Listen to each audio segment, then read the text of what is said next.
कृष्णा, जय श्री हरि, ओम नमः शिवाय। प्रिय भक्तजनों, आज बृहस्पतिवार के दिन आप बृहस्पति देव की बड़ी ही दुर्लभ कथा सुनेंगे। इस कथा को सुनने से भक्तों की सभी मनोकामनाएं भगवान बृहस्पति देव की कृपा से पूर्ण हो जाती है। तो आइए बड़े ही श्रद्धा और प्रसन्नचित मन से इस कथा को सुनते हैं। भारतवर्ष में एक प्रतापी और दानी राजा राज्य करता था। वह नित्य गरीबों और ब्राह्मणों की सहायता करता था। यह बात उसकी रानी को अच्छी नहीं लगती थी।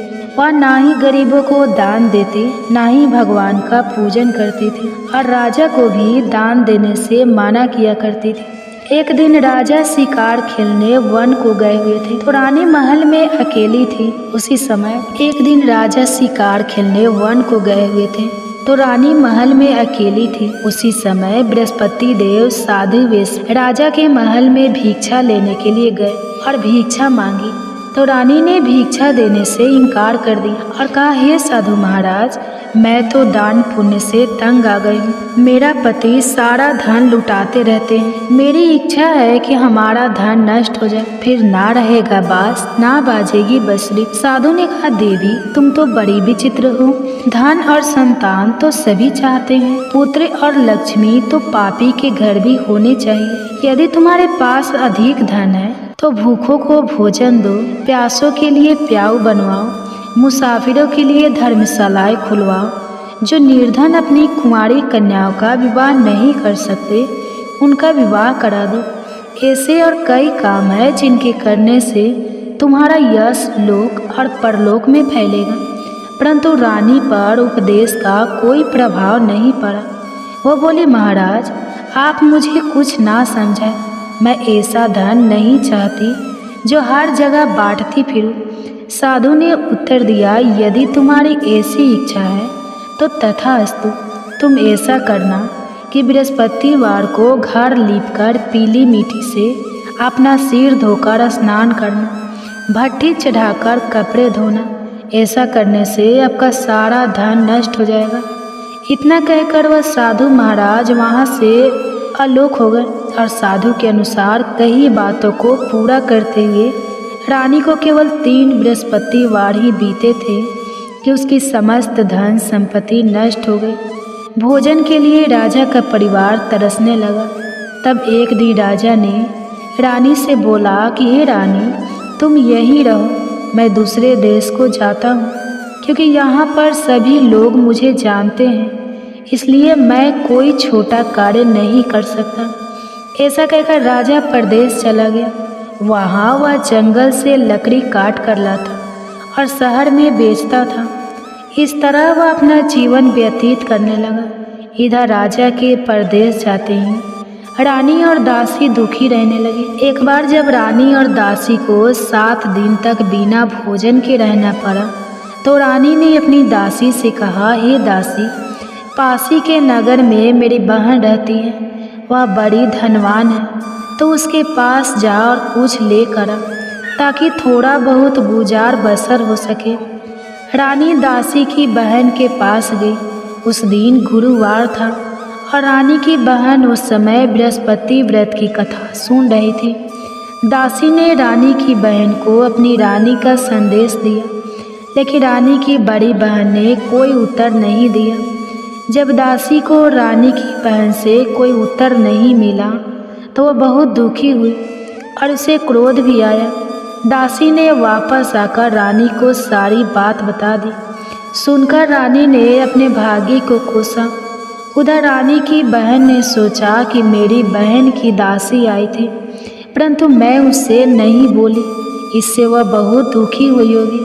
कथा सुनकर और पूजन समाप्त करके वह अपनी बहन के घर आई और कहने लगी, हे बहन, मैं बृहस्पतिवार का व्रत कर रही थी। तुम्हारी दासी मेरे घर आई थी, परंतु जब तक कथा होती है तब तक ना तो उठते हैं और ना ही बोलते हैं, इसलिए मैं नहीं बोली। कहो दासी क्यों गई थी? रानी बोली, बहन तुमसे क्या छुपाओ, हमारे घर में खाने तक को अनाज नहीं था। ऐसा कहते कहते रानी की आंखें भर आई। उसने दासी समेत पिछले 7 दिनों से भूखे रहने तक की बात अपनी बहन को विस्तार पूर्वक सुना दी। रानी की बहन बोली, देखो बहन, भगवान बृहस्पति सबकी मनोकामना को पूर्ण करते हैं। देखो शायद तुम्हारे घर में अनाज रखा हो। पहले तो रानी को विश्वास नहीं हुआ, पर बहन के आग्रह करने पर उसने अपनी दासी को अंदर भेजा तो उसे सचमुच अनाज से भरा एक घड़ा मिल गया। यह देखकर दासी को बड़ी हैरानी हुई। दासी रानी से कहने लगी, हे रानी, जब हमको भोजन नहीं मिलता तो हम व्रत ही तो करते हैं, इसलिए क्यों ना इनसे व्रत और कथा की विधि पूछ ली जाए ताकि हम भी व्रत कर सके। तब रानी ने अपनी बहन से बृहस्पति व्रत के बारे में पूछा। उसकी बहन ने बताया, बृहस्पतिवार के व्रत में चने की दाल और मुनक्का से विष्णु भगवान का केले की जड़ में पूजन करें तथा दीपक जलाए, व्रत कथा सुने और पीला भोजन ही करें। इससे बृहस्पति देव प्रसन्न होते हैं। और व्रत और पूजन विधि बताकर रानी की बहन अपने घर को लौट गई। 7 दिन के बाद जब गुरुवार आया तो रानी और दासी ने व्रत रखा। घुड़साल में जाकर चना और गुड़ लेकर आए, फिर उससे केले की जड़ तथा विष्णु भगवान का पूजन किया। अब पीला भोजन कहाँ से आए, इस बात को लेकर दोनों बहुत दुखी थी, क्योंकि उन्होंने व्रत रखा था, इसलिए बृहस्पति देव उनसे प्रसन्न थे। इसलिए वे एक साधारण व्यक्ति का रूप धारण करके 2 थालों में सुंदर पीला भोजन दासी को दे गए। भोजन पाकर दासी बहुत प्रसन्न हुई और फिर रानी के साथ मिलकर भोजन ग्रहण किया। उसके बाद वे सभी गुरुवार को व्रत और पूजन करने लगे। बृहस्पति भगवान की कृपा से उनके पास फिर से धन संपत्ति आ गई, परंतु रानी फिर से पहले की तरह आलस्य करने लगी। तब दासी बोली, देखो रानी, तुम पहले भी इस प्रकार आलस्य करती थी।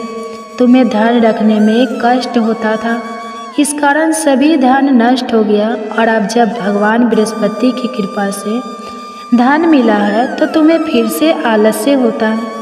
रानी को समझाते हुए दासी कहती है कि बड़ी मुसीबतों के बाद हमने यह धन पाया है, इसलिए हमें दान पुण्य करना चाहिए, भूखे मनुष्य को भोजन कराना चाहिए और धन को शुभ कार्यों में खर्च करना चाहिए, जिससे तुम्हारे कुल का यश बढ़ेगा, स्वर्ग की प्राप्ति होगी और प्रीत प्रसन्न होंगे।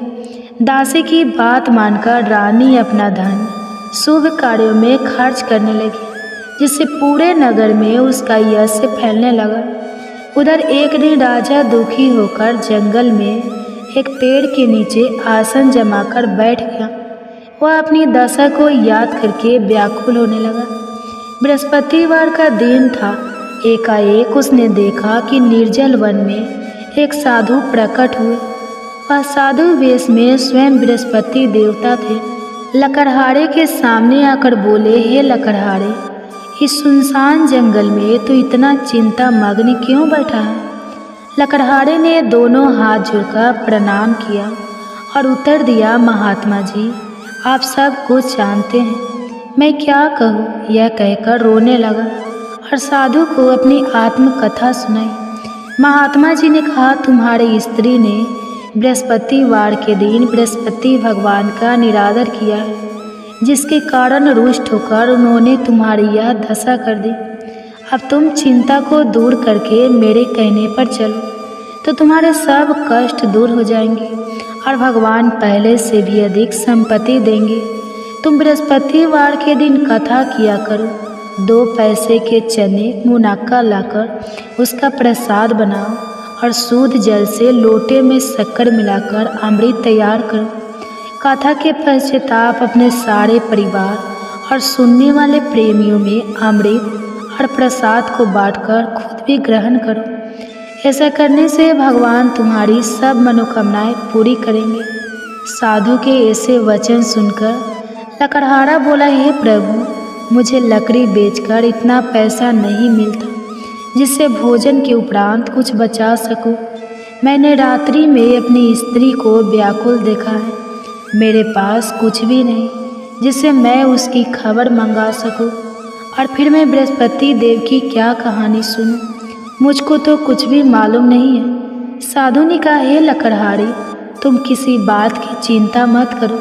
बृहस्पतिवार के दिन तुम रोजाना की तरह लकड़ियाँ लेकर शहर को जाओ। तुमको रोज से दुगुना धन प्राप्त, जिससे तुम भली भांति भोजन कर लोगे और बृहस्पति देव की पूजा का सामान भी आ जाएगा। बृहस्पति देव की कथा इस प्रकार है, सुनो। प्राचीन काल में एक ब्राह्मण रहता था। वह बहुत निर्धन था, उसकी कोई संतान नहीं थी। उसकी स्त्री बहुत मलिनता के साथ रहती थी। वह स्नान नहीं करते, किसी देवता का पूजा नहीं करते। इससे ब्राह्मण देवता बड़े दुखी थे। बेचारे बहुत कुछ कहते थे, किंतु उसका कुछ परिणाम नहीं निकला। भगवान की कृपा से ब्राह्मण की स्त्री के कन्या रूपी रत्न पैदा हुआ।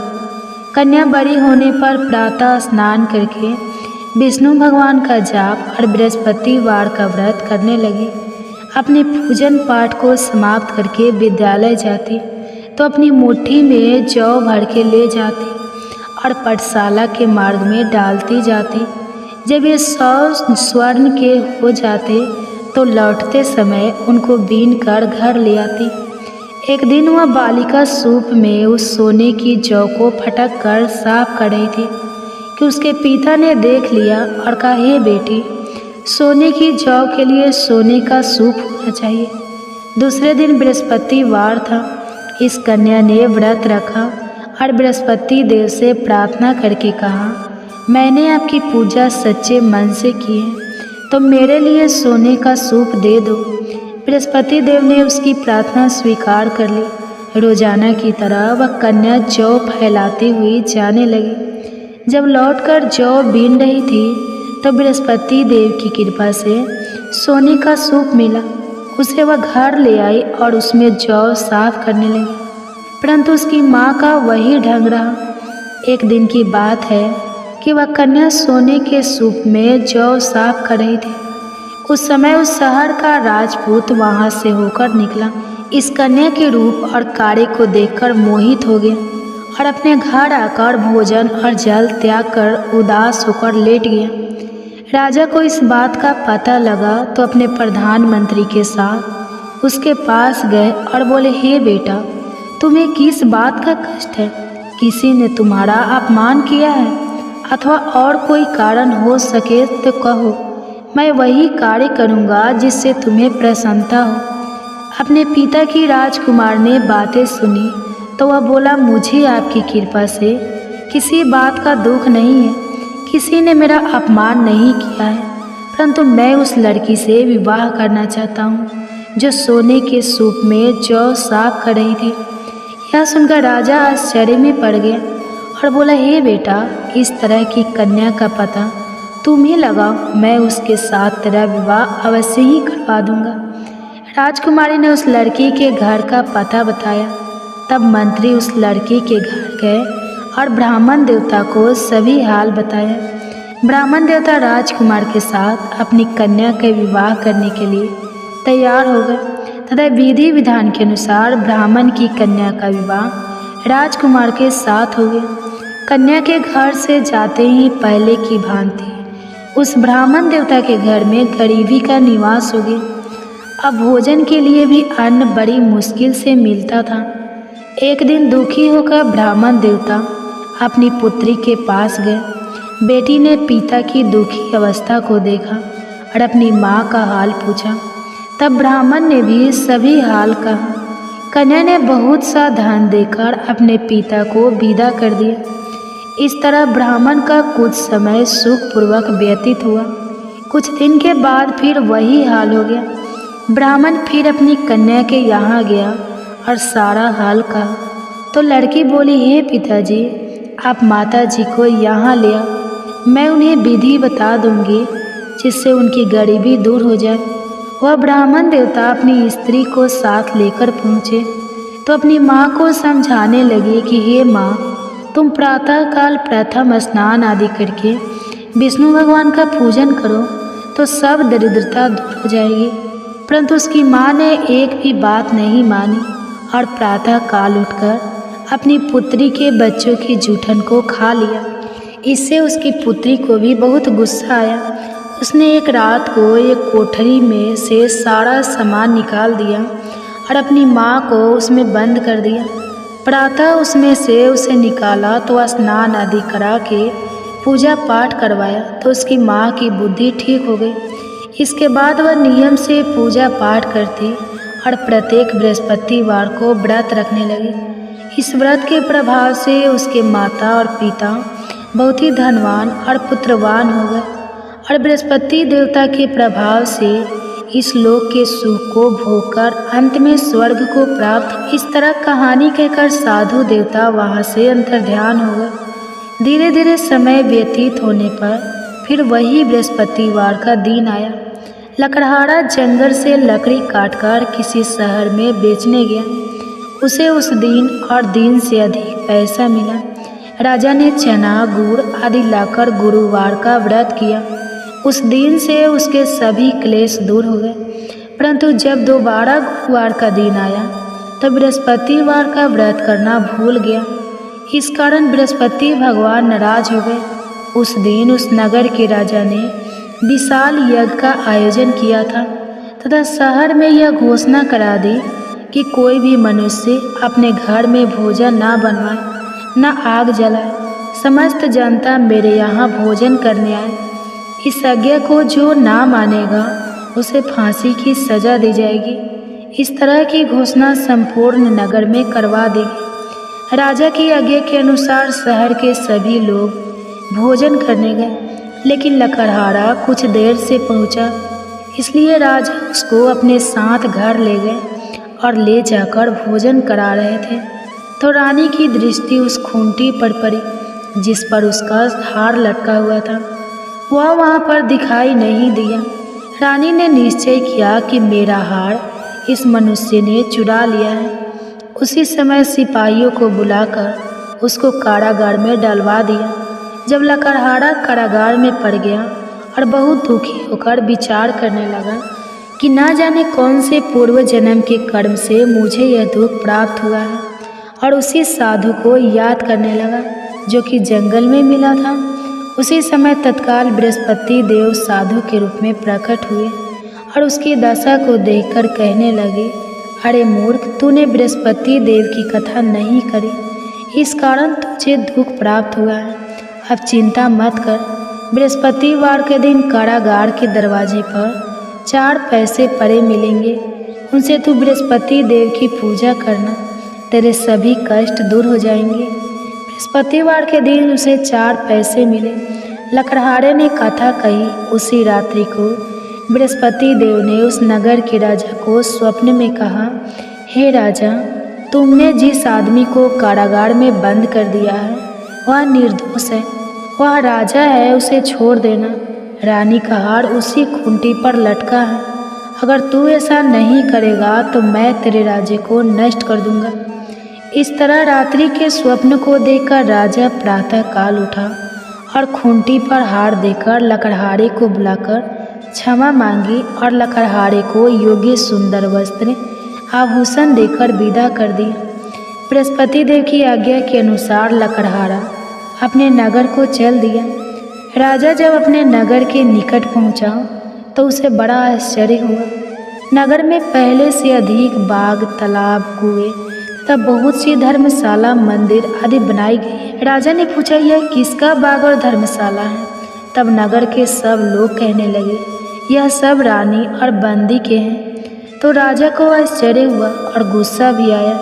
जब रानी ने यह खबर सुनी कि राजा आ रहे हैं तो उन्होंने दासी से कहा, हे दासी, देख राजा हमको कितनी बुरी हालत में छोड़ गए थे।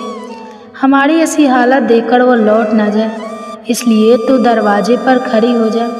आगे के अनुसार दासी दरवाजे पर खड़ी हो गई। दासी दरवाजे पर खड़ी हो गई। राजा आए तो उन्हें अपने साथ लेकर आई। तब राजा ने क्रोध करके अपनी रानी से पूछा कि यह धन तुम्हें कैसे प्राप्त हुआ है? तब उन्होंने कहा, हमें यह सब धन बृहस्पति देव के इस व्रत के प्रभाव से प्राप्त हुआ है। राजा ने निश्चय किया कि 7 रोज बाद तो सभी बृहस्पति देव का पूजन करते हैं, परंतु मैं प्रतिदिन 3 बार कहानी और रोज व्रत किया करूँगा। अब हर समय राजा के दुपट्टे में चने की दाल बंधी रहती और दिन में 3 बार कहानी कहते। एक रोज राजा ने विचार किया कि चलो अपनी बहन के यहाँ हो आवे। इस तरह निश्चय करके राजा घोड़े पर सवार होकर अपनी बहन के यहाँ को चलने लगा। मार्ग में उसने देखा कि कुछ आदमी एक मुर्दे को लिए जा रहे हैं। उन्हें रोककर राजा कहने लगा, अरे भाइयों, मेरी बृहस्पति देव की कथा सुन लो। वे बोले, लो, हमारा तो आदमी मर गया है, इसको अपनी कथा की पड़ी है। परंतु कुछ आदमी बोले, अच्छा कहो, हम तुम्हारी कथा भी सुनेंगे। राजा ने दाल निकाली और जब कथा आधी हुई थी कि मुर्दा हिलने लगा, और जब कथा समाप्त हो गई तो राम राम करके मनुष्य उठकर खड़ा हो गया। आगे मार्ग में उसे किसान खेत में हल चलाता मिला तो राजा ने उसे देखकर बोला, अरे भैया, तुम मेरी बृहस्पतिवार की कथा सुन लो। किसान बोला, जब तक मैं तेरी कथा सुनूंगा तब तक 4 हरैया जोत लूँगा, जा अपनी कथा किसी और को सुनाना। इस तरह राजा आगे चलने लगा। राजा के हटते ही बैल पछाड़ खाकर गिर गए और किसान के पेट में बड़ी जोर का दर्द होने लगा। उस समय उसकी माँ रोटी लेकर आई और उसने जब यह देखा तो अपने पुत्र से सब हाल पूछा और बेटे ने सभी हाल कह दिया। तो बुढ़िया दौड़ी दौड़ी उस घुड़सवार के पास गई और उसे बोली कि मैं तेरी कथा सुनूंगी, तू अपनी कथा मेरे खेत पर चलकर ही कहना।